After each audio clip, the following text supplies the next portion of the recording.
बैठे, थोड़ी देर बैठे रहे, बाकी बाद में भूख लगाई और बड़े आराम से सो गए। अब जब सेठ जी सोए तो सोबत में सपनों देखो, सपने में कहा देखी, हम दुकान पर बैठे, अब सत्संग की तो भूल गए। सपने में देखा कि हम दुकान पर बैठे और दुकान पर एक ग्राहक आया और ग्राहक ने एक बात की, सेठ जी ऐसे करो चल थोड़ा हमें कपड़ा दे दो। और सोबत ही में सेठ जी ने आगे को हाथ बढ़ाए और तो कुछ भी नहीं मिला। महात्मा जी के नजदीक बैठे थे, पीताम्बर हाथ में पड़ गया, पकड़ के खींच लिया, फाड़ने लगे। पत्नी ने जैसे देखा तो दौड़ पड़ी, क्या कर रहे तुमने तो महात्मा जी का पीताम्बर भर दिया। सेठ जी की आंखें खुल गई, बोले माफ करना, हमें तो सोचिए दुकान पर बैठे, कोई बात नहीं। दूसरा दिन हुआ, सेठानी की पत्नी दौड़ पड़ी, बोले जब कल हमें सत्संग सुनाने ले गए लेकिन उन्होंने तो महात्मा जी का पीताम्बर फाड़ दिया। तुम्हें नहीं मालूम है महात्मा के सत्संग के भागवत के तुमने 4 बोल भी याद कर लिए तो उन्हीं के सारे से ये सारा जीवन कर जाता है, चलो मेरे साथ। तो सेठ जी ने सोची अब तो जाना पड़ो, घाटा लगे तो दुकान में पहुंच नहीं पाएगा। कौन से 4 बोल है, चलो आज हमने लिख ही गया, रोज रोज की खोकर खत्म। पत्नी से छुटकारा पाने के लिए सेठ जी 4 बातें लिखने के लिए गए। कॉपी और कलम उठाई, सत्संग में पहुंचे और महात्मा जी ने दूर से जैसे सेठ जी को देखो तो एक बात सोची, कल मेरे पीताम्बर फाड़ गए, आज पता ना कहा करें। और सेठ जी को देख के बाबा जी ने पूछ लिया, कहा आए गए? और सेठ जी खड़े भरे और बात लिखे नहीं, कहा आए गए। वो तो केवल 4 बार में लिखने गए थे, उनसे कोई लेना था, लिख लिया, बोले नहीं। सेठ जी पैर छूने के लिए जैसे ही झुके सो बाबा जी ने फिर पूछ लिया, का झुक गए? अच्छा उन्हें पाए तो बाद में छुए, पहले बार लिख नहीं, का झुक गए? बोले फिर भी नहीं, पैर छू के बैठे। और जैसे ही बैठे सो बाबा जी ने सोची शायद सुनना पाई, उठा के मारा बोल। और जैसे सेठ जी बैठे ऐसी महात्मा जी ने फिर पूछ लिया, ना बैठ गए? बहुत लिख गए। सोची 3 बातें तो भाई, एक बात हो रही, चले तब देखिए सो आराम से, भूख लगाई सो गए।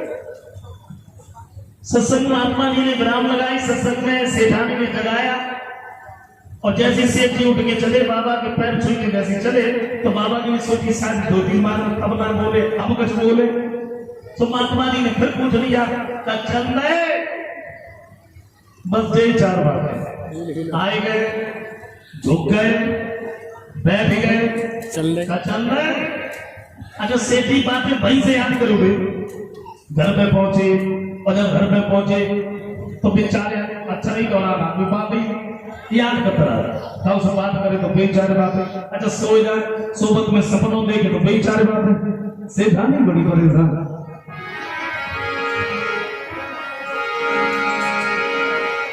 हुआ क्या?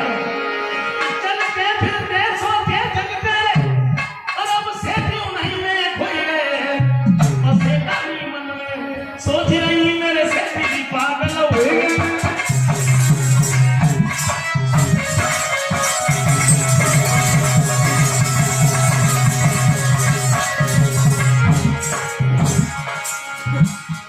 सेठानी बड़ी परेशान, सोचने लगी भलो ने सत्संग सुनवाओ, हमें जमाल पति को करंट न लगवाओ पर।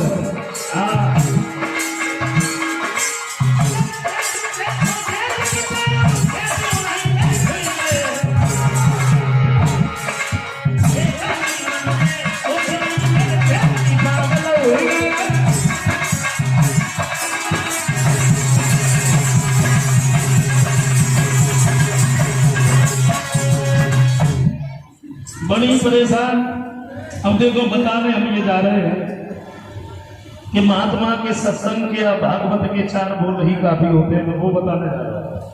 अच्छा सेठ जी की तो आदत ही बड़ी, सोए जाए सोबत में सपनों देखे तो बेचारे बातें, अगर रात में जग जाए तो बेचारे बातें। रात का समय था और सेठ जी अपने घर पे लेटे थे। अच्छा 5 रात को सेठ जी के घर पे चोर आए, चोर। और जौन से कमरा में सेठ जी लेटे रहे, बस बाई ने चोर ने बाहर से खिड़की से झांक के देखो, जामे जा देखो पहले कोई जगह तो ना है। अच्छा, चोर जैसी झांके सेठी सो रहे, लेकिन भगवान की ऐसी कृपा हुई, चोर जैसी झांके सेठी की आंखें खुल गई। अब उन्हें जो ना मालूम चोर है, सेठी की आंखें खुली, सोची अब जगह तो गए, चलो भैया चली तो आवाज। और जैसी चोर खिड़की से झांके, सेठी धीरे से बोले आए गए। सुंदर सभी जवाब दो, हमें मालूम पड़ेगी कि कोई जगह रहो और हम लोगों को देख लो, ऐसे खिड़की से नीचे झुक जाता। अरे चोर जैसी खिड़की से नीचे झुके, सेठी धीरे से बोले झुक गए। बोले हम तो बिल्कुल ही देख ले, नीचे बैठ। चोर जैसी बैठे, सेठी धीरे से बोले बैठ गए। बोले अब उधर ना आए, उठ के भागो। चोर भागे, सेठी धीरे से फिर बोले चल रहा। लेकिन अब चोरों को भागता हुआ देखा तो एक बात सोची है, मेरी पत्नी ने बिल्कुल सच कहा। अगर हम सत्संग में न जाते और चार बातें लेके न लाते तो आज मेरे पास तो कुछ भी नहीं रहता। तो मेरे कहने का मतलब सिर्फ एक है, देखो महात्मा के सत्संग के या भागवत के चार बोल ही काफी होते।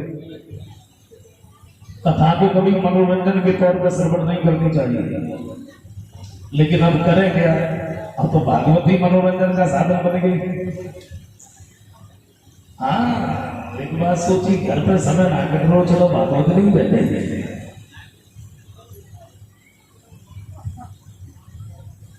वक्ता भी बदल गए, श्रोता भी बदल गए।